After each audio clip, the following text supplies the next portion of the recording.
இந்த அடிப்படையே தெரியாத நான் பேசுற மைக்கு வயர் கட் பண்ணிட்டாங்கன்றாரு. கீழே எலக்ட்ரிஷியன் சொல்றான் அது காட்லஸ் மைக்குன்ட்டு. மண் அரிப்புன்னு சொல்லணும். நாகை மாவட்டத்தில் கடலில் மண் அரிப்பு ஏற்பட்டு மீனவர்களுக்கு பாதிப்புன்னு சொல்லணும். மீன் அரிப்புன்னு இருக்காரு. மண் அரிப்புக்கும் மீன் அரிப்புக்கும் வித்தியாசம் தெரியாதவர் திமுகவை கூட சொல்றாரு.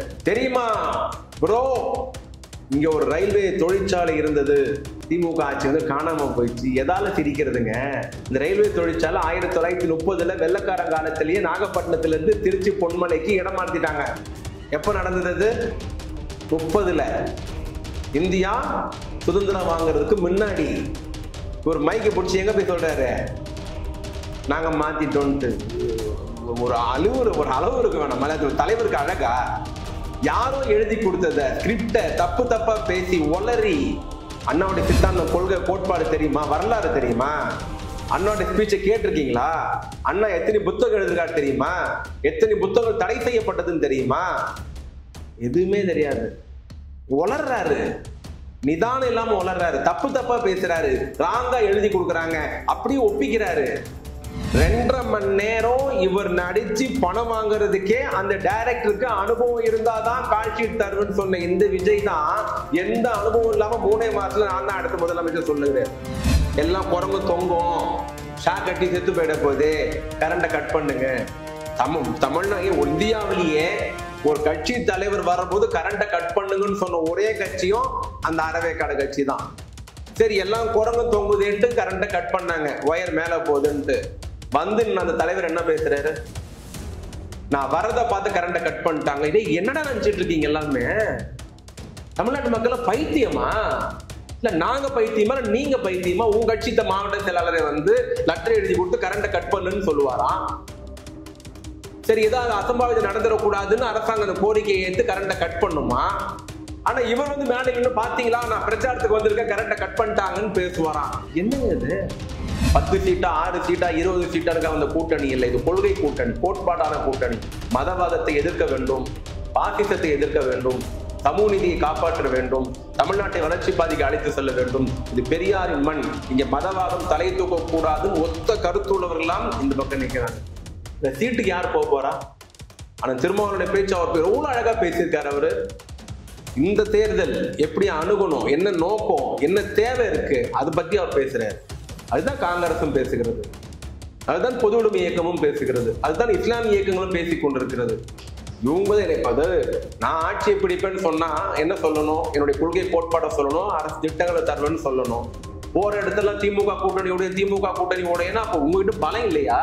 நாங்க பெரிய ஸ்கிரீன் வச்சுட்டு தமிழ்நாட்டு நிதியமைச்சர் அண்ணன் தங்கம் தென்னரசு அவர்களும், உயர்கல்வித்துறை அமைச்சர் கோவி செலியனும், போக்குவரத்துறை அமைச்சர் சிவசங்கரும் 3 மந்திரி உட்கார்ந்து ஸ்கிரீன் வச்சுட்டு நாங்க கொடுத்த ஒவ்வொரு வாக்குறுதியா நம்பர் போட்டு இப்படி சொன்னோம், பண்ணோம்ட்டு 365 வாக்குறுதி கொடுத்துட்டு 40 வாக்குறுதி நடைமுறையில பிராக்டிக்கலா ஆர்டர்ல இருக்கு.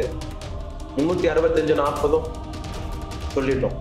நீங்க ஒரு ஸ்கிரீனை போட்டு அதிமுக தலைமை ஆபீஸ்ல இது எங்க திட்டம், நாங்க கொண்டு வந்தோம், இந்த வருஷம் அறிவிச்சோம், இந்த வருஷம் நிறைவேற்றணும், நிதி ஒதுக்கணும், நாங்க திட்டத்தை ஆரம்பித்த போட்டோ பாருங்க, டைரி இருந்தா காட்டுங்க. 4.5 வருஷத்துல மத்திய ஒன்றிய நரேந்திர மோடி அரசு 3000 விருதுகளை தந்திருக்கிறது தமிழ்நாட்டுக்கு. சுகாதாரத்துறைக்கு மட்டுமே 1000க்கும் மேற்பட்ட விருதுகள், போக்குவரத்துறைக்கு விருதுகள், நிதித்துறைக்கு விருது, கூட்டுறவுத்துறைக்கு விருது, கல்வித்துறைக்கு விருது, ஊரக வளர்ச்சித்துறைக்கு விருது, மாநகராட்சிக்கு விருது. நாங்க ஒண்ணுமே பண்ண டெல்லி எங்களை பாராட்டுது, அடுக்கி வச்சிருக்கோம் வாங்கின அவார்டெல்லாம். அப்ப அவெல்லாம் பைத்தியக்காரனா? நிம்மதி ப்ராப்பர்ட்டி மேனேஜ்மெண்ட். கான்டாக்ட் 766700 ரகரம் வாய்ஸ் நேயர்களுக்கு வணக்கம். இன்றைக்கு நேர்காணல்ல நம்ம கூட இணைஞ்சிருக்காங்க திமுகவின் நட்சத்திர பேச்சாளர் திரு சைதை சாதிக் அவர்கள். வணக்கம் சார். இப்போ ஆக்சுவலா திமுக விசஸ் டிவிகே அப்படின்னு வந்து விஜய் சொல்லக்கூடிய நிறைய பேச்சுகள்ல நீங்க கேட்டிருப்பீங்க. அப்போ திமுக விசஸ் டிவிகே அப்படிங்கிற லெவலுக்கு போயிருக்கா தமிழக அரசியல் களம்? இப்போ நடிகர் விஜய் அப்படி பேசி இருக்கிறார் அப்படின்னா அதுக்கு வருத்தப்பட வேண்டியது அல்லது வெக்கப்பட வேண்டியது அதிமுகவும் எடப்பாடி பழனிசாமி தானே தவிர அதை பத்தி யோசிக்க வேண்டிய அவசியம் திமுகவுக்கு கிடையாது. நாங்கள் வெற்றி பாதையில இருக்கிறோம், வெற்றி முனைப்பில் இருக்கிறோம், வெற்றியின் அருகில் இருக்கிறோம். இந்த வெற்றி தொடரையான வெற்றி. ஏதோ இன்னைக்கு 26 என்னைக்கு திமுக தலைவராக தளபதி என மு.க. ஸ்டாலின் பொறுப்பேற்றாரோ அன்னிலிருந்து இன்று வரையில் தான் சந்தித்த 13 தேர்தல்களிலும் அது நாடாளுமன்ற தேர்தல், 2வது நாடாளுமன்ற தேர்தல், பொது தேர்தல், இடைத்தேர்தல், உள்ளாட்சி தேர்தல், எல்லா தேர்தலிலுமே வெற்றியை மட்டுமே பார்த்த தலைவன் தமிழ்நாட்டு முதலமைச்சர். தோல்வியை மட்டுமே பார்த்தவர் அதிமுகவின் பொதுச் செயலாளராக பொறுப்பேற்றிருக்கிற எடப்பாடி பழனிசாமி. அவர் 2வதுக்கு வருவாரா 3வதுக்கு போவாரான்றதுக்கெல்லாம் அவர் தான் பதில் சொல்லணுமே தவிர முதலிடத்துல இருக்கிற நாங்க ஏன் வருத்தப்படணும்? அதிமுகவே விஜய் விமர்சிக்கிறதே இல்லைன்னா அதிமுக அந்த அளவுக்கு செயல்பாட்டுல நல்லா இருக்கு அதனால விமர்சிக்கிறது இல்லைன்னு அவங்க எது செயல்பாட்டுல சொல்றாரு? அவர் கொள்ளையடிச்சது இல்லையா? வேலுமணி மேல எஃப்ஐஆர் போட போறாங்க அது இல்லையா? விஜயபாஸ்கர் மேல குட்கா கேஸ் இருக்கு அது இல்லையா? இவர் தன்னுடைய ஐவேஸ் ஊழல் வழக்க, நெடுஞ்சாலைத்துறை ஊழல் வழக்க விசாரிக்க கூடாதுன்னு சுப்ரீம் கோர்ட்ல போய் ஸ்டே வாங்கியிருக்கிறாரு அது இல்லையா? அதிமுக தூய்மையான இயக்கமா? ஜெயிலுக்கு நீதிமன்றம் படிக்கட்டு ஏறி இறங்குறது இல்லையா? குற்றவாளிக்குள்ள நிக்கலையா? நீதிமன்றம் தண்டிக்கப்படலையா? இல்ல ஏதோ ஒரு சூட்சமம் இருக்கு, ஏதோ ஒரு கள்ளத்தனம் இருக்கு. அது போக போக மக்களும் புரிந்து கொள்வார்கள், அரசியல் களமும் புரிய வைக்கும். திமுக விஜயை பார்த்து அஞ்சுகிறதா? ஏன்னா அந்த ஸ்பீக்கருக்கு போற வயர்லாம் கனெக்ஷன் கட் பண்றாங்க அப்படின்னு எல்லாம் குற்றச்சாட்டை வைக்கிறாங்க. அதாவது சின்ன குழந்தைங்க பேசுற மாதிரி நடிகர் விஜய் பேசுறாரு. ஒரு கூட்டத்துல பேசியிருக்காரு, நான் பேசுறப்போ என் மைக் ஒயரை கட் பண்ணிட்டாங்க நியாயமான்னு கத்திருக்காரு. கீழே எலக்ட்ரிஷியன் சொல்லிக்கிறான் அது கார்ட்லெஸ் மைக்குங்கன்ட்டு. இந்த அடிப்படையே தெரியாத நான் பேசுற மைக்கு ஒயர் கட் பண்ணிட்டாங்கன்றாரு. கீழே எலக்ட்ரிஷியன் சொல்றான் அது கார்ட்லெஸ் மைக்குன்ட்டு. மண் அரிப்புன்னு சொல்லணும். நாகை மாவட்டத்தில் கடலில் மண்ணரிப்பு ஏற்பட்டு மீனவர்களுக்கு பாதிப்புன்னு சொல்லணும். மீன் அரிப்புன்னு இருக்காரு. மண் அரிப்புக்கும் மீன் அரிப்புக்கும் வித்தியாசம் தெரியாதவர் திமுகவை கூட சொல்றாரு. தெரியுமா ப்ரோ, இங்க ஒரு ரயில்வே தொழிற்சாலை இருந்தது, திமுக ஆட்சி காணாம போயிடுச்சு. எதால சிரிக்கிறதுங்க? இந்த ரயில்வே தொழிற்சாலை 1930 வெள்ளக்காரங்காலத்திலேயே நாகப்பட்டினத்துல இருந்து திருச்சி பொன்மலைக்கு இடம் மாத்திட்டாங்க. எப்ப நடந்தது அது? 30 இந்தியா சுதந்திரம் வாங்குறதுக்கு முன்னாடி. ஒரு மைக்கை பிடிச்சி எங்க போய் சொல்றாரு நாங்க மாத்திட்டோம்ட்டு? ஒரு அளவு இருக்கு வேணாம். தலைவருக்கு அழகா இல்ல? நீங்க திமுக கொள்கையே வெறும் பேச்சு அளவுலதான் வச்சிருக்கீங்க. ஐயாவுடைய கொள்கை என்ன? நம்ம விஜயுடைய கொள்கை என்ன? உங்களோட கொள்கையும் பாதி எடுத்திருக்காரு. அவ்வளவுதான். எங்க கிட்ட இருந்து கொஞ்சம் நீங்க அந்த காங்கிரஸ் செயல்பாட்டுல கொண்டு வரல. எது கொண்டு வரல? அவர் ஒரு கொள்கைங்க. அண்ணா படம் போட்டிருக்காரு. அண்ணா கட்சி எந்த கட்சி ஆரம்பிச்சாரு? எங்க தலைவர் யாரு? எங்க நிறுவனர் யாரு? அண்ணா படம் போட்டிருக்காரு. பெரியார் படம் போட்டிருக்காரு. அண்ணாவையும் பெரியாரை பத்தி 10 நிமிஷம் மேடையில பேச சொல்லுங்க. அண்ணாவுடைய சித்தாந்தம், கொள்கை, கோட்பாடு தெரியுமா? வரலாறு தெரியுமா? அண்ணாவுடைய ஸ்பீச்சை கேட்டிருக்கீங்களா? அண்ணா எத்தனை புத்தகம் எழுதிருக்காரு தெரியுமா? எத்தனை புத்தகங்கள் தடை செய்யப்பட்டதுன்னு தெரியுமா? எதுவுமே தெரியாது. உளர்றாரு, நிதானம் இல்லாம உளர்றாரு, தப்பா பேசுறாரு, ராங்கா எழுதி கொடுக்குறாங்க, அப்படியே ஒப்பிக்கிறாரு. தெரியல. இதே நடிகர் விஜய் அவர்கள் ஒரு தனியார் தொலைக்காட்சிக்கு பேட்டி கொடுக்கிற போது ஒரு புதுமுக இயக்குனர் எழுந்து கேட்கிறார், நான் ஒரு புதுமுக இயக்குனர், நான் புது கதை டைரக்டா உருவாகிறேன், எனக்கு நீங்க வாய்ப்பு உங்களை போச்சு படம் எடுக்கிற வாய்ப்பு தருவீங்களா அப்படின்னு கேட்கிறாரு. என்ன தெரியுமா சொன்னார் அவரு? இல்ல, புது டைரக்டருக்கெல்லாம் இயக்குனருக்கெல்லாம் எடுத்த உடனே எப்படி கால் ஷீட் தர முடியும்? நீங்க பக்குவப்படணும், அனுபவப்படணும், உங்களுக்கு தொழில் கத்துக்கிட்டு ஒரு 10 வருஷம் கழிச்சு வாங்க, உங்களுக்கு நான் கால் ஷீட் தரேன். எதுக்கு? இதுக்கு சினிமாக்கு 2.5 மணி நேரம் இவர் நடிச்சு பணம் வாங்குறதுக்கே அந்த டைரக்டருக்கு அனுபவம் இருந்தாதான் கால் ஷீட் தருவேன்னு சொன்ன இந்த விஜய் தான் எந்த அனுபவம் இல்லாம 3 மாசத்துல நான் தான் அடுத்த முதலமைச்சர் சொல்லுகிறார். இவரை வச்சு படம் எடுத்தா அந்த டைரக்டர் அனுபவசாலியாவும் திறமைசாலியாவும் தொழில் தெரிஞ்சவராகவும் இருக்கணுமா? ஆனா முதலமைச்சர் அவருக்கு எந்த அனுபவம் தேவையில்லையா? என்னங்க இதெல்லாம்? மக்கள் எல்லாம் எள்ளி நகையாடுறாங்க, சிரிக்கிறாங்க. முதல் நாள் கூட்டம் வந்துச்சு, தாம் தூம் குதிச்சிங்க. 2வது சனிக்கிழமை கூட்டம் வரலையே, வீடியோலாம் ரிலீஸ் ஆயிடுச்சே, கோட்டருக்கு வந்த கூட்டம், 300 ரூபாய்க்கு வந்த கூட்டம்னு. என்ன பண்ண போறீங்க இப்போ? இன்னும் போக போக பாருங்க. ஒரு கட்சியினுடைய தலைவர் கட்சி ஆரம்பித்து வீதிக்கு வந்தாருன்னா அந்த கட்சிக்கு பலம் சேரணுமே தவிர அந்த தலைவர் வீதிக்கு வருவதாலேயே அந்த கட்சிக்கு பலவீனம் ஆயிடக்கூடாது. அந்த திமுகவிலேயே கூட்டங்களுக்கு வரவழைக்கப்படுகிற பொதுமக்கள் காசு கொடுத்து வரவழைக்கப்படுகிறார்கள் அப்படிங்கிற டாபிக் தான் இருக்கு. ஒரு சில ஊர்ல இருக்கலாம், பெரும்பான்மை ஊர்ல இல்ல. அதுக்கு திமுக மட்டும் இல்ல, எந்த அரசியல் கட்சியும் விதிவிலக்கு இல்ல. திமுக கொள்கை கூட்டம் ஒண்ணு இருக்கு. திமுகவுல பேசுற பேச்சை கேட்கறதுன்னு ஒரு கூட்டம் இருக்கு. அவங்களாம் வந்திருக்காங்க. நீங்க யாரை கூப்பிட்டு இருக்கிறீங்க? செயினை காணும், ஒரு அம்மாக்கு 17 பேருடைய செல்போனும் காணும், 4-5 பேருடைய பர்ஸை காணும். 4 கடையை உடைச்சிருக்கீங்க, 10 டூ வீலர் உடைச்சிருக்கீங்க. என்ன கூட்டங்க இது? இந்த கட்சி மாவட்ட செயலாளருக்கும் அந்த கட்சியுடைய தலைவருக்கும் எந்த விதமான கோஆர்டினேஷனே இல்ல. எனக்கு ஒரு உதாரணம் சொல்றேன். கரண்ட கட் பண்ண சொல்லி எழுதி கொடுத்தது யாரு? அந்த கட்சியுடைய மாவட்ட செயலாளர். எல்லாம் குரங்கு தொங்கும், ஷா கட்டி செத்து போயிட போகுது, கரண்ட கட் பண்ணுங்க. தமிழ்நாடு இந்தியாவிலேயே ஒரு கட்சி தலைவர் வரும்போது கரண்ட கட் பண்ணுங்கன்னு சொன்ன ஒரே கட்சியும் அந்த அறவேக்காடு கட்சி தான். சரி, எல்லாம் குரங்கு தொங்குதுன்ட்டு கரண்ட கட் பண்ணாங்க, ஒயர் மேல போகுதுன்ட்டு.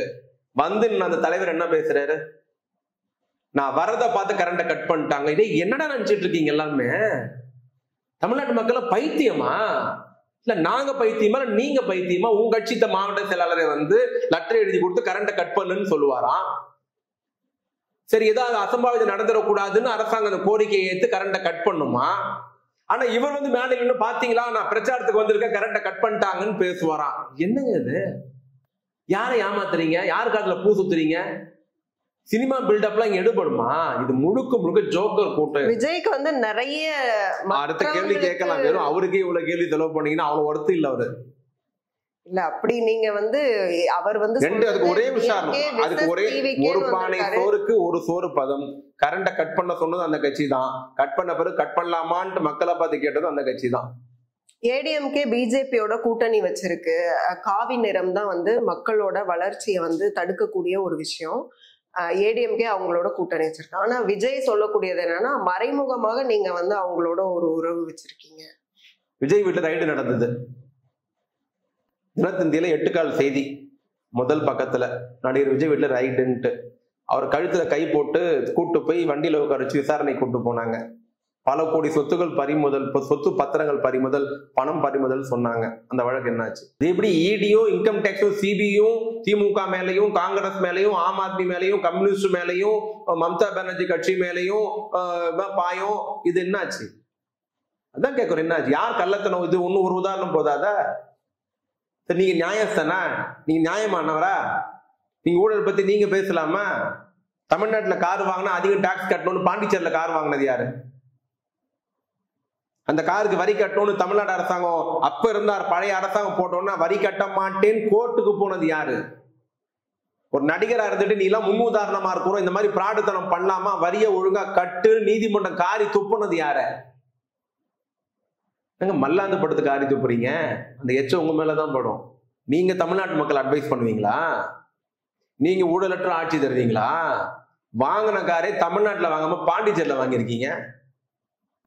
இல்ல கார் எங்க வாங்கணுங்கிறது அவங்கவுங்க விருப்பம் தான். இல்ல அப்படி கிடையாது. அது எப்படி அவங்க விருப்பம் பண்ணும்? நீங்க இந்த எந்த ஸ்டேட்ல இருக்கிறீங்களோ அந்த ஸ்டேட்ல வாங்க வரி கட்டணும். நீங்க தில்லாலங்கடி வேலை நீங்க பண்ணக்கூடாது, யாரோ ஒருவர் பண்ணலாம். நீங்க தான் படத்தெல்லாம் டைலாக் பேசுறாச்சே, நீதிமானாச்சே, நியாயஸ்தானாச்சே.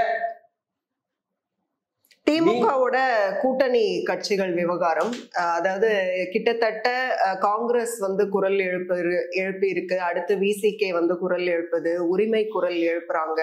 அதாவது எங்களுக்கும் வந்து ஆட்சியிலும் பங்கு, அதிகாரத்திலும் பங்கு அப்படிங்கிற அந்த குரல்கள் முன்னெடுப்பு. அப்போ அந்த ஜனநாயகம் வந்து திமுகவுல இல்லையா அப்படிங்கிற ஒரு கேள்வி. அவங்க பேசுன எழுப்பின கேள்விக்கும் இந்த ஜனநாயகம் சம்பந்தம் இல்லை. ஒண்ணு. ரெண்டாவது, நீங்க சொன்ன எந்த கட்சியும் அதிகாரப்பூர்வமான தலைவர்கள் யாரும் பேசல. அந்த கட்சியில இருக்க 1-2 பேர் பேசி இருக்கலாம்.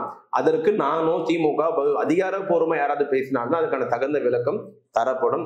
2வது எழுதி வச்சுக்கோங்க, 2019 அமைந்த கூட்டணி, இந்தியாவில் எந்த கூட்டணி இருந்தாலும், தமிழ்நாட்டில் எந்த கூட்டணி இருந்தாலும், கல்யாணம்னுவாங்க, தேன் நிலவுன்னுவாங்க, தேன் நிலவு முடிஞ்சிருச்சுன்னுவாங்க, கூட்டணி முடிஞ்சிடும், ஒரு தேர்தலோடய முடிஞ்சிடும். ஆனா 2019 2025 இந்த நிமிடம் வரையில் எல்லா தேர்தலிலும் இந்த கூட்டணியை பக்குவமாக மிக அழகாக யார் மனதும் கோணாகாமல் யார் கொள்கையும் விட்டு கொடுக்காமல் இந்த கூட்டணியை வழிநடத்தி செல்பவர் தமிழ்நாட்டு முதலமைச்சர். 10 சீட்டா 6 சீட்டா 20 சீட்டா அந்த கூட்டணி இல்லை. இது கொள்கை கூட்டணி, கோட்பாடான கூட்டணி. மதவாதத்தை எதிர்க்க வேண்டும், பாசிசத்தை எதிர்க்க வேண்டும், சமூக நீதியை காப்பாற்ற வேண்டும், தமிழ்நாட்டை வளர்ச்சி பாதைக்கு அழைத்து செல்ல வேண்டும். இது பெரியாரின் மண், இங்க மதவாதம் தலை தூக்க கூடாதுன்னு ஒத்த கருத்துள்ளவர்கள்லாம் இந்த பக்கம் நிற்கிறாங்க. இந்த சீட்டுக்கு யார் போக போறா?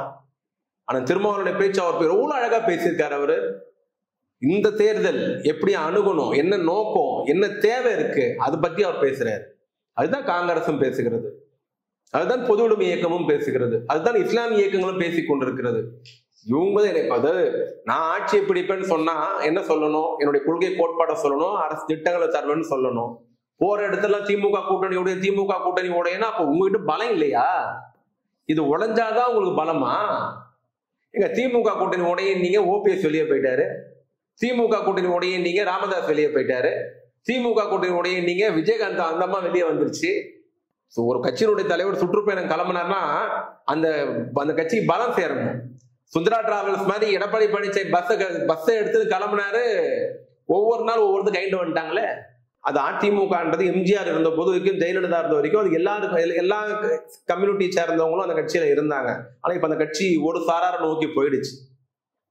அது அதிருப்தி நிலவுது, அது தேர்தலில் எதிரொலிக்கும். இப்போ சமத்துவம் அப்படிங்கிறது திமுகவோட கொள்கையா இருக்கு. ஆனா அந்த சமத்துவத்தை இங்க கொண்டு வந்தாங்களான்னா இல்ல. குறிப்பா அதாவது மதுரை ஏர்போர்ட்டுக்கு அந்த நேம் சேஞ்ச் பண்றதுக்காக இபிஎஸ் முத்துராமலிங்க தேவரோட பேரை வைக்கணும் அப்படின்னு சொன்னாரு. அது சாதி சார்ந்து பேசப்படுதா அப்படின்னு ஒரு டாக் வரும்போது, அதாவது அந்த சாதி சார்ந்த ஒருத்தரோட பேர் வைக்கணும்னாவது அதிமுக சொல்லுது. ஆனா திமுக அதை மறுக்கவும் செய்யாது, அதை பத்தி பேசவே செய்யாது. அங்கேயும் ஏன்னா சாதி சார்ந்துதான் வாக்குகள் வாங்கப்படுது. அப்ப எடப்பாடி பேச கரெக்ட்னு சொல்றீங்களா நீங்க?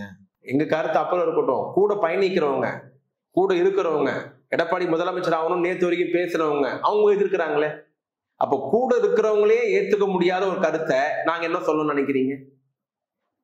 கூட இருக்கிற எதிர்க்கிறாங்களா இல்லையா? அவங்க கூட தான், இடைமை கூட தான் இருக்கிறாங்க, எதிர்க்கிறாங்க. அவங்க எதிர்த்தோடனே ஒரு பம்பராரு, அமைதியா வராரு, முன்னெடுப்பே இல்லை. நான் என்ன கேட்கிறேன், இதே நீங்கள் 39 எம்பிகள் டெல்லியில ஆதரவு கொடுத்துதான் பிரதமரா மோடி இருந்தார் கடந்த முறை. சென்ட்ரல் ரயில்வே ஸ்டேஷனுக்கு அன்னைக்கு எம்ஜிஆருடைய பேரை வைக்க தெரிஞ்ச எடப்பாடிக்கு ஏன் அன்னைக்கு மதுரையில் அந்த பேரை வைக்கல? இப்ப ஏன் அதை பத்தி பேசுறாரு? ஓட்டுக்காக, ஏமாத்துறதுக்காக, காதுல பூ சுத்துறாரு. சென்ட்ரல் ரயில்வே ஸ்டேஷனுக்கு எப்ப பேர் வச்சீங்க? உங்க எம்பி எல்லாம் டெல்லியில இருக்கிற போதுதான். சென்ட்ரல் ரயில்வே ஸ்டேஷனுக்கு பேர் வைக்க தெரிஞ்சவங்களுக்கு அன்னைக்கும் ஐயா முத்துராமலிங்க தேவரை பத்தி ஞாபகம் வரல, அன்னைக்கே மதுரை ஏர்போர்ட்டை பத்தி தோணல உங்களுக்கு. இப்போ உங்களுக்கு அந்த சமுதாய மக்களை ஏமாத்தணும், அதனால ஒரு பிட்ட போடுறீங்க, இப்படி பண்ணா எப்படி இருக்கும்ட்டு. நீங்க அந்த சமுதாய மக்களை ஏமாத்துறீங்க, புறக்கணிக்கிறீங்க, இழிவுபடுத்துறீங்கன்றதுக்கு பல காட்சிகள் பார்த்து கொண்டிருக்கிறார். மக்கள் ஏமாற மாட்டாங்க. மொத்தம் 505 வாக்குறுதிகள்ல 364 நிறைவேற்றிருக்கோம்னு சொல்லி முதலமைச்சர் சொல்றாங்க. ஆனா அதிமுக தரப்புல இருந்து அதுக்கு என்ன பதில் வருது அப்படின்னா, பல திட்டங்கள் எங்களோட திட்டங்கள், அதை இல்லாம பண்ணிட்டு அதுக்கு பதிலா நாங்க பெரிய ஸ்கிரீன் வச்சுட்டு தமிழ்நாட்டு நிதியமைச்சர் அண்ணன் தங்கம் தென்னரசு அவர்களும், உயர்கல்வித்துறை அமைச்சர் கோவி செலியனும், போக்குவரத்துறை அமைச்சர் சிவசங்கரும் 3 மந்திரி உட்கார்ந்து ஸ்கிரீன் வச்சுட்டு நாங்க கொடுத்த ஒவ்வொரு வாக்குறுதியா நம்பர் போட்டு இப்படி சொன்னோம், பண்ணோம்ட்டு 365 வாக்குறுதியை கொடுத்துட்டு 40 வாக்குறுதி நடைமுறையில பிராக்டிக்கலா ஆர்டர்ல இருக்கு. 365 40 சொல்லிட்டோம். நீங்க ஒரு ஸ்கிரீனை போட்டு அதிமுக தலைமை ஆபீஸ்ல இது எங்க திட்டம், நாங்க கொண்டு வந்தோம், இந்த வருஷம் அறிவிச்சோம், இந்த வருஷம் நிறைவேற்றணும், நிதி ஒதுக்கணும், நாங்க திட்டத்தை ஆரம்பிச்ச போட்டோ பாருங்க, டைரி இருந்தா காட்டுங்க. எது நீங்க ஆரம்பிச்சது? இல்ல, அவங்க சொல்றது என்னன்னா, லேப்டாப் ஸ்டூடெண்ட்ஸ்க்கு ரொம்ப உபயோகமான ஒரு விஷயம். அதை ஸ்டாப் பண்ணிட்டு மாதம் 1000 ரூபாய் கொடுக்குறீங்க அப்படின்னா, இன்னைக்கு ரேட்ல லேப்டாப்போட விலையெல்லாம் அதிகம். ஸோ அதை விட இது ரொம்ப கம்மியா தான் உங்களுக்கு பயனளிக்கும். இந்த வருஷம் திருப்பி 20 லட்சம் மாணவருக்கு லேப்டாப் தராங்க. நீங்க லேப்டாப் நீங்க கொடுத்ததுக்கும் இப்ப நாங்க நான் முதல்வன் திட்டம் கொண்டு வந்தோம், அது நீங்க ஆரம்பிச்சீங்களா? புதுமை பெண் திட்டம் நீங்க ஆரம்பிச்சீங்களா? இந்த 4 முதல் திட்டத்துல எத்தனை பேர் இங்க அரசாங்க பணிக்கு போயிருக்காங்க, எத்தனை பேர் ஐஏஎஸ் ஆபீசரா இருக்கா? இந்த 4.5 வருஷம் ஆட்சியில எத்தனை மாணவர்கள் ஐஐடிக்கு போயிருக்காங்க? உங்க ஆட்சியில ஒருத்தரை காட்டுங்க. சவால் விடுற கல்வித்துறையில உங்க 10 வருஷம் ஆட்சி எடுத்துப்போம், எங்க 4 வருஷம் ஆட்சி எடுத்துப்போம். யாருடைய ஆட்சியில அதிக முன்னேற்றம், கல்வித்துறை உயர்ந்தது, விவாதம் வச்சுக்கலாமா? உங்க 10 வருஷம் அதிமுக ஆட்சியில 7 கல்வி மந்திரி, மறந்துடக்கூடாது, 7 பேர் கல்வி மந்திரிங்க 10 வருஷத்துல. நாங்க 4.5 வருஷமா ஒரே கல்வி மந்திரி. தமிழ்நாடே இந்தியாவே பாராட்டுற மாதிரி அன்பில் மகேஷ் பணியாற்றி கொண்டிருக்கிறார். யாரு சரி, உங்க திட்டத்துக்கு பேர் வச்சு எந்த திட்டம் சொல்லுங்களேன். காமனா சொல்லிட்டு போறீங்க. மாறுதட்டி சொல்லி இவ்வளவு நிறைவேற்றிருக்கிறோம். நாங்க உடனே அலாவுதீன் அற்புத விலகு கையில வச்சு இல்ல, தடவனோன்னு பூதம் வந்தோம் நிறைவேற்றுறதுக்கு. அம்மா மினி கிளினிக்ஸ் இருந்துச்சு, அதையெல்லாம் வந்து அதுக்கு பதிலா வந்து இப்போ வந்து மருந்தகங்கள் வந்து தொடங்கி இருக்கீங்க. அப்படிங்கும் போது சேம் ஸ்கீம் தானே இருக்கு அப்படின்னு. கிளினிக்கும் மருந்தகம் வித்தியாசம் இல்லையா? கிளினிக்னா டாக்டர் இருக்கணுங்க, மருந்தகம்னா டேப்லெட் எடுத்து வர இருக்கணும். நீங்க அம்மா கிளினிக் ஓபன் பண்ணேன்னு சொன்னீங்க, டாக்டர் போட்டீங்களா, நர்ஸ போட்டீங்களா? இப்பவுமே இந்த மருந்தகங்கள் வந்து ஸ்டார்ட் பண்ணப்பட்டுச்சு. அப்படிங்கும் போது அந்த முதல் நாள் அந்த திட்டத்தை ஓபன் பண்ணி வைக்கும் போது அது வந்து வருதோ தவிர நடைமுறையில நிறைய இடங்கள்ல எந்த டிஸ்ட்ரிக்ட்ல, எந்த தாலுகால, எந்த மாநகராட்சியில, எந்த நகராட்சியில, எந்த பேரூராட்சியில இந்த மருந்தகத்தில் இந்த மருந்து இல்லைன்னு சொல்லுங்க. இன்னைக்கு வந்து எல்லாருக்கையும் ஃபேஸ்புக் இருக்கு, இப்ப சமூக வலைத்தளம் இருக்கு, ட்விட்டர் இருக்கு, இன்ஸ்டா இருக்கு. இன்னைக்கு யூரின் போறது மட்டும் தான் வீடியோ எடுக்கல, மத்த எல்லாத்தையும் வீடியோ எடுத்துடுறாங்க. அது மாதிரி குறை இருந்தா போட மாட்டாங்களா? நியூஸ் 18 ஒரு தகவல் வெளியிட்டது, ஒரு மருத்துவமனையில வீல் சேர் இல்லை அப்படின்னு. அப்புறம் உண்மையை சிசிடிவி கண்டுபிடிச்சா ஒரு ஆட்டோக்காரன் தன்னுடைய போன்ல அந்த வீடியோ எடுத்திருக்காரு, போலியான வீடியோ. கொடுத்த வீல் சேர் எடுத்து அதே ஆட்டோக்காரர் ஒழிச்சு வைக்கிறாரு, அந்த பேஷண்ட் நடக்க வச்சு கூட்டு போறாரு. உடனே இஷ்யூ ஆகுது, நியூஸ் 18 பெருசாக்குறாங்க, மருத்துவமனையில வீல் சேர் இல்லைன்ட்டு. அவருக்கு முன்னாடி போன 5 பேர் வீல் சேர்ல போறாங்க. ஆக இன்னைக்கு எல்லாம் பார்த்துட்டு இருக்காங்க சமூக வலைதளத்துல. இந்த மாதிரி சில்லித்தனமா பேசுறதெல்லாம் விட்டுட்டு நடைமுறைக்கு என்ன அதை சொல்லுங்கன்றோம். கல்வியில, பொருளாதாரத்துல, தொழில்ல, உள்கட்டமைப்புல யாரா இந்த தரவு யாருக்கிட்டதான் இருக்கா? தொழில்துறையில 10 வருஷம் முன்னாடி எங்க இருந்தோம், இன்னைக்கு எங்க இருக்கிறோம்? உள்கட்டமைப்பு முதல்ல எங்க இருந்தோம், இப்ப எங்க இருக்கிறோம்? தனிநபர் வருமானத்துல தமிழ்நாடு இந்தியாவில எத்தனாவது இடத்துல இருக்கு? கல்வியில, உயர்கல்வியில டாப் 10 நம்ம எத்தனை இடத்துல இருக்கிறோம்? இடைநிறுத்தல்ல நம்ம எவ்வளவு முன்னேறி இருக்கிறோம்? குறப்பிரசவத்துல பிரசவத்துக்கு குழந்தை மரணம் அடையிறதுல இந்தியாவில நம்ம தான் இன்னைக்கு செம்மையா சூப்பரா செயல்பட்டோம். நாங்க சொல்லல இதெல்லாம். 4.5 வருஷத்துல மத்திய ஒன்றிய நரேந்திர மோடி அரசு 3000 விருதுகளை தந்திருக்குது தமிழ்நாட்டுக்கு. சுகாதாரத்துறைக்கு மட்டுமே 1000க்கும் மேற்பட்ட விருதுகள், போக்குவரத்துறைக்கு விருதுகள், நிதித்துறைக்கு விருது, கூட்டுறவுத்துறைக்கு விருது, கல்வித்துறைக்கு விருது, ஊரக வளர்ச்சித்துறைக்கு விருது, மாநகராட்சிக்கு விருது. நாங்க ஒண்ணுமே பண்ண, ஏன் டெல்லி எங்களை பாராட்டுது? அடுக்கி வச்சிருக்கோம் வாங்கின அவார்டெல்லாம். அப்ப அவெல்லாம் பைத்தியக்காரனா? டெல்லியில இருக்கிறது யாரு? எங்களுக்கு ஆகாதவர் தானே, எங்களை எதிர்க்கிறவர் தானே, எங்களை புறக்கணிக்கிறவர் தானே. அந்த டெல்லி அரசாங்கம் கூட்டத்தில் விருது கொடுக்குது. கூட்டுறவுத்துறையில சிறப்பா பணியாற்றி இருக்கிறீங்க, இடைநிறுத்தல சிறப்பா தடுத்து இருக்கிறீங்க, பிரசவிக்கு குழந்தை மரணம் அடைந்து சிறப்பா தடுத்து இருக்கிறீங்க, நோயை சிறப்பா கட்டுப்படுத்தி இருக்கிறீங்க. ஐநா சொல்லிச்சுங்க, வீடு தேடி மருத்துவம் உலகத்திலேயே தமிழ்நாட்டுல மட்டும் தான் இருக்குன்ட்டு. நீட்டை எதிர்க்கிறோம். அதிமுக நீட்டை எதிர்க்குது இல்ல? நீங்க நீட்டை எதிர்த்த ரகசியம் ஊருக்கே தெரியும். நாங்க கடுமையா எதிர்க்கிறோம், சட்டமன்ற தீர்மானம் நிறைவேற்றுறோம், கவர்னருக்கு அனுப்புறோம், கையெழுத்து போடல, அழுத்தம் கொடுக்குறோம், கோப்போர் ஜனாதிபதிக்கு அனுப்புறார். 3 முறை டெல்லி விளக்கம் கேட்குது, 3 முறைக்கு நாங்க பதிலுக்கு விளக்கம் கொடுக்குறோம், ஃபைட் பண்றோம். நீட்டை ரத்து பண்ணுங்க, விலக்காது கொடுங்கன்னு கேட்கிறோம். ஏன்னா ராகுல் காந்தி பிரதமரான ரத்து பண்ணுவோம், வர முடியல. நாங்க விலக்கு தருவோம், விலக்கு கேட்கிறோம், முடியல. விலக்கு யார் தரணும்? அமித்ஷா தரணும். இந்த 2 பேர் அடிக்கடி போய் பாக்குறது யாரு? எடப்பாடி பழனிசாமி தானே. அதிமுக யாரோட கூட்டணி வைத்திருக்கு? பிஜேபியோடு தானே. எடப்பாடி சொன்னா அமித்ஷா கேட்பார்ல, அவன் எடப்பாடி சொன்னா மோடி கேட்பார்ல. ஒரே மேல நிக்க போறீங்கல்ல, ஒரே மேல பிரச்சாரம் பண்ண போறீங்கல்ல, ஒன்னா ஓட்டு கேட்க போறீங்கல்ல. தமிழ்நாட்டு மானுடைய ஏகோபித்த கருத்து விலக்கு வேணும்ட்டு எடப்பாடி பேச சொல்லுங்க, பேசுவாரா? நீட்டு வேண்டாம் என்பது எடப்பாடியினுடைய எண்ணமாக இருந்தால், தமிழ்நாட்டு மாணவர்கள் மீது உண்மையான அக்கறை எடப்பாடிக்கு இருக்குமேயானால், 23 மாணவர்கள் செத்து போனதுக்கு நிவாரணம் தரணும், தேடணும், ஆறுதல் சொல்றதா இருந்தா அமித்ஷா கிட்டையும் மோடி கிட்டையும் பேச சொல்லுங்க, நீட்டு விலக்கு கொடுங்கன்ட்டு. அந்த தீர்மானம் நிறைவேற்ற போது ஒரு 2 கட்சி ஒன்னா தானே சேர்த்து நிறைவேற்றணும். தமிழ்நாடு சட்டமன்றத்துல ஏகோபிகமா நிறைவேற்றணும். நீட்டு விலக்கு பெற வேண்டும். முதலமைச்சர் முன்மொழிஞ்சார், எதிர்கட்சி தலைவர் வழிமொழிஞ்சார். ஒன்னா நிறைவேற்ற தீர்மானம் தானே. இப்ப எடப்பாடி பேச சொல்லுங்க, முக்காடு போட்டு மூச்சு ஒழிச்சுக்கிட்டு வெளியே வராரு. போய் பேச சொல்லுங்க, ரத்து பண்ணுங்க. தமிழ்நாட்டு மாணவனுடைய எதிர்காலம் கேள்விக்குறியாக இருக்கிறது, மருத்துவ கனவு சிதைந்து போயிருக்கிறது, எங்களுக்கு நீட்டை விலக்கு கொடுங்க, பேச சொல்லுங்க பார்க்கலாம். 2400 கோடி ரூபாய் நேத்து வந்து பேசிட்டு போயிருக்காரு இந்தியாவுடைய ஒன்றிய கல்வி அமைச்சர். ஹிந்தி கத்துக்கினாதான், மும்மொழி கொள்கையை ஏற்றுக்கொண்டால் தான் அந்த பணத்தை ரிலீஸ் பண்ணுவோம், கொடுப்போம்ட்டு எடப்பாடி என்ன சொல்ல போறாரு? அதுக்கு ஹிந்தி கத்துக்கணும்னு சொல்ல போறாரு. கொள்கை, அவங்களோட கொள்கை வேறு, கூட்டணி வேறுன்னு தானே. கொள்கை வேறு கூட்டணி, அது கொள்கை வேறு கூட்டணி வேறுன்னா அது பிராடு தானோன்னு அர்த்தம். நான் யோசிக்கிறது நீங்க யோசிச்சு 2 பேரும் ஒன்னா சேர்ந்து நிறைவேற்றலாம்னு சொன்னாதான் அந்த கூட்டணி. இந்த பிராடு தனக்கு தமிழ்நாட்டு மக்கள் பலியாகணுமா? ஹிந்தியை கத்துக்கொள்ளுங்கள், மும்மொழி கொள்கை ஏற்றுக்கொள்ளுங்கள், நான் 2400 கோடி ரிலீஸ் பண்றேன். நேத்து ஐஐடியில பேசிட்டு போயிருக்காரு இந்தியாவுடைய ஒன்றிய கல்வி அமைச்சர். இதுக்கு என்ன சொல்ல போற எடப்பாடி பழனிசாமி?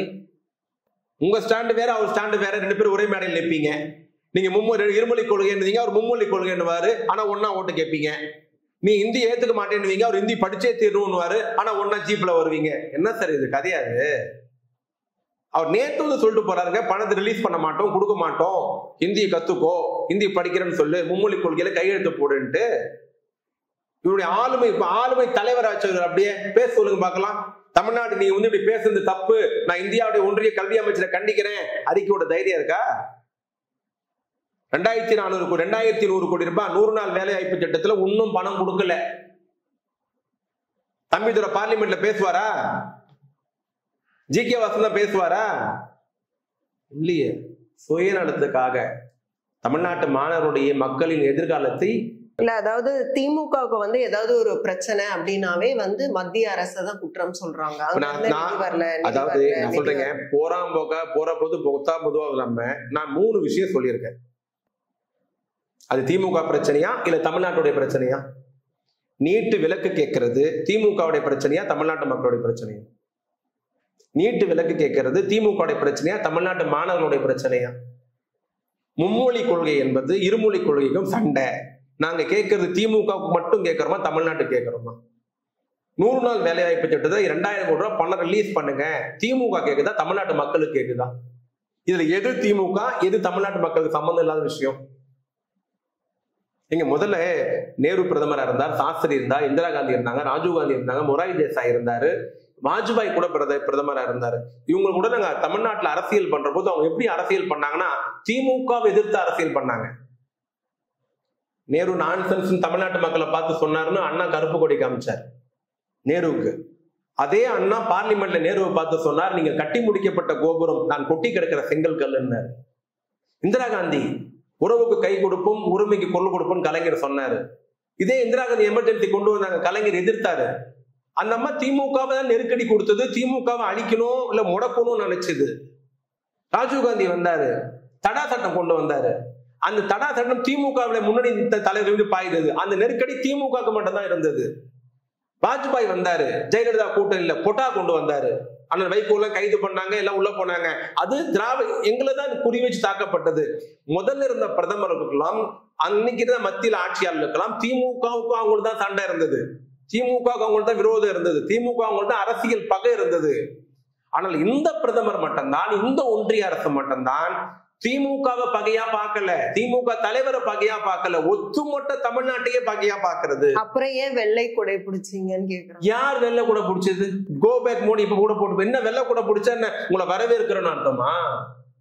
புரியல எனக்கு. வெள்ளை கூட பிடிச்சது அன்னைக்கு போட்டது பேண்ட் கருப்பு பேண்ட், அதுக்கு என்ன சொல்லுவீங்க? இல்ல பேசுறதுக்குள்ள அறிவே இருக்கு, அரசியல் அறிவு, ஒரு ஆவரேஜ் அறிவு இருக்கு வேணாவா? நான் சவால் விட்டு சொல்றேன், அன்னைக்கு கொடை பிடிச்சப்ப முதலமைச்சர் கருப்பு பேண்ட் போட்டிருந்தாரு, மழை போறப்ப கொடை பிடிச்சாங்க. அன்னைக்கு என்ன திட்டமிட்டு மழை வரும் அதனால வெள்ளை கூட பிடிச்சுன்னு போன நினைச்சாங்க? இல்லையே. வெள்ளை கூட பிடிச்ச நீங்க சொல்ற அதே தலைவர் தான் நீங்க மத்திய அரசாங்கத்தை போட்டு உழுக்கிறாரு. சித்தாந்த ரீதியாக, கருத்தியல் ரீதியாக, கொள்கை ரீதியாக மத்திய ஒன்றிய அரசுக்கும் எங்களுக்கும் சண்டை நடந்திருந்தது. ஆனால் இப்போ இருக்கிற மோடி அரசு திமுகவை பகையாக பார்க்கிறது இல்லையோ, ஒத்துமொட்ட தமிழர்களை, தமிழ்நாட்டை பகையாக பார்க்கிறது. அதைத்தான் முதலமைச்சர் சொன்னால், ஓரணியில் திரண்டு நாம் அதை எதிர்க்க வேண்டும், தமிழ்நாட்டை தலைகுனிய விட மாட்டோம், அதனாலதான் சொன்னார். இப்போ காவி நிறம் மக்களோட, தமிழ்நாட்டு மக்களோட வளர்ச்சிக்கு ஒரு இடையூறாக இருக்கக்கூடியது அப்படின்னா எந்த வகையில இடையூறா இருக்காங்க பிஜேபி? நிதி கொடுக்காம இருக்கிறது, விலக்கு தராம இருக்கிறது, புறக்கணிக்கிறது. இரும்பு துண்டு ஒண்ணு கண்டுபிடிச்சோம் அகழ்வாராய்ச்சியில.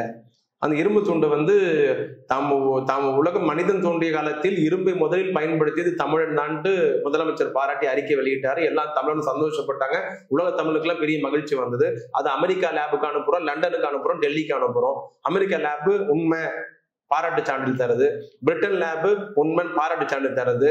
பாராட்ட வேண்டிய பிரதமர், வாழ்த்து தெரிவிக்க வேண்டிய பிரதமர், நம்ம எல்லாம் புகழ வேண்டிய ஒன்றிய அரசாங்கம் குறிப்பு எழுதி அனுப்புகிறது, இந்த ஆதாரம் போதாது, இன்னும் வேண்டும். அப்போ இதே இரும்பு துண்டு யூபியில கிடைச்சிருந்தா, இதே இரும்பு துண்டு சரஸ்வதி நதியில கிடைச்சிருந்தா, இதே இரும்பு துண்டு ராஜஸ்தான்ல கிடைச்சிருந்தா, டெல்லியில கிடைச்சிருந்தா, பீகார்ல கிடைச்சிருந்தா அப்போ ஒத்துப்பீங்களா?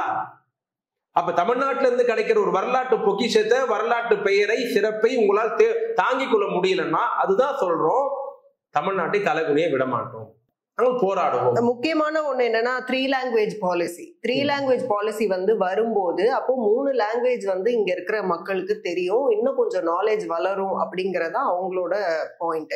இங்க என்னன்னா இருமொழி கொள்கை தமிழையே வளர்க்கல அப்படின்னு அவங்க தரப்புல. ஏதோ ஒண்ணு செய்ய போய் ஏதோ ஒரு சிக்கல்ல போய் பாஜக மாட்டிக்கிச்சு. நாங்க இருமொழி கொள்கையில உறுதியா இருக்கிறோம், மும்மொழி கொள்கையை ஏத்துக்க மாட்டோம், நாங்க சொல்றது ஒரு பக்கம் இருக்கட்டும். அவங்க ஆள்ற மகாராஷ்டிரா மாநிலத்துக்கு என்ன பிரச்சனை?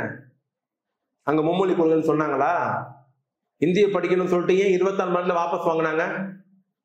நீங்க ஆள்ற மாநிலத்திலேயே உங்களால மும்மொழி கொள்கையை நடைமுறைப்படுத்த முடியாமல் இந்தி கட்டாயம் இல்லைன்னு சொல்லிட்டீங்கல்ல. அது யார் குழு அமைச்சது? யாரு? பிஜேபி. உத்தரவு போட்டது யாரு? பிஜேபி.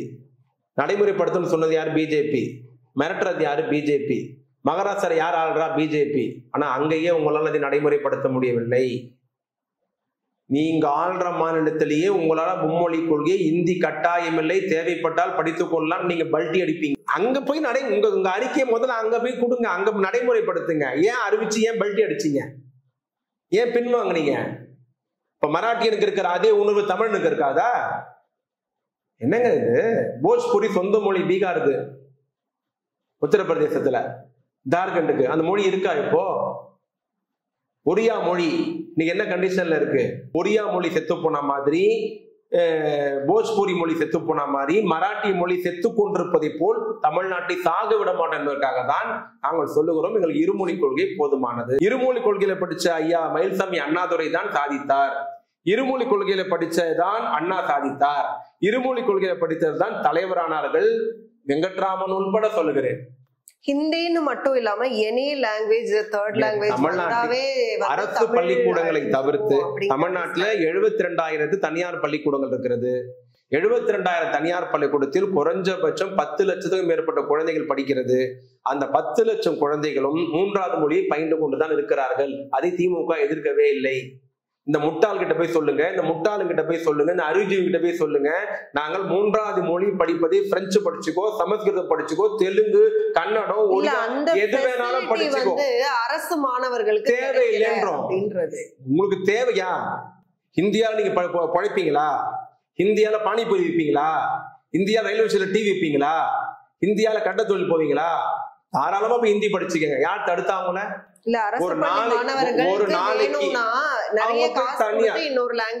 தனியார் பள்ளிக்குள்ள படித்துக் கொள்ளுங்க. நாங்க சொல்றது, என் மொழியை தாழ்த்தி இன்னொரு மொழி படிக்க வைக்க மாட்டோம். அதுதான் உதாரணம் சொன்ன. ஒரியா என்ன ஆச்சு? இதே மாதிரிதான் சொன்னாங்க முதல்ல.